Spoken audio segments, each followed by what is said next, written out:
Hi అండి. మీకు వర్షాకాలం వస్తే చాలామందికి ఎక్కువ మందికి స్లాబ్ లీక్స్ అవుతుంటాయి. ఆళ్ళు స్లాబ్ లీక్ అయిన వెంటనే ముందుగా చేసే పనేంటంటే, ఒక మేస్త్రిని తీసుకొచ్చి మొత్తం అంతా కొట్టించి మళ్ళీ ప్లాస్టింగ్ చేస్తారు. ఇలా ప్లాస్టింగ్ చేయించడం ఓకే. బానే ఉంటది. కానీ మీకేంటంటే కొట్టించడం వల్ల ఏదంటే స్లాబ్‌కి ఎక్కువ క్రాక్స్ డెవలప్ అవుతాయి. లేదంటే మీకు బరువు పెరిగినా ఎక్కువ క్రాక్స్ డెవలప్ అవుతాయి. అది మళ్ళీ మీకు 6-1 ఇయర్‌లోనే మళ్ళీ లీకేజ్ అయ్యే చాయిస్ ఉంటది.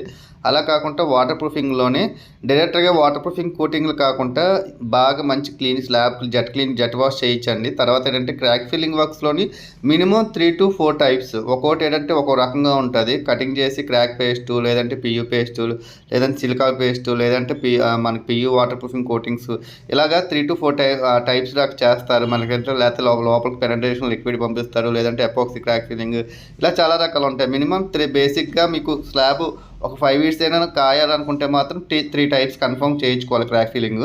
తర్వాత మీరు ఫైబర్‌మెస్ లేదంటే పీయూ కోటింగ్స్, లబ్బరైజర్ కోటింగ్స్ ఇలాంటివన్నీ నేర్చుకున్నా ఉపయోగపడుతది. మీరు క్రాక్స్‌ని మాత్రం చేయించుకోకుండా మీరు ఎన్ని కోటింగ్స్ వేయించినా అది మాత్రం వేస్టే. ఎందుకంటే మీకు 2 ఇయర్స్ కాస్తే గ్రేటే.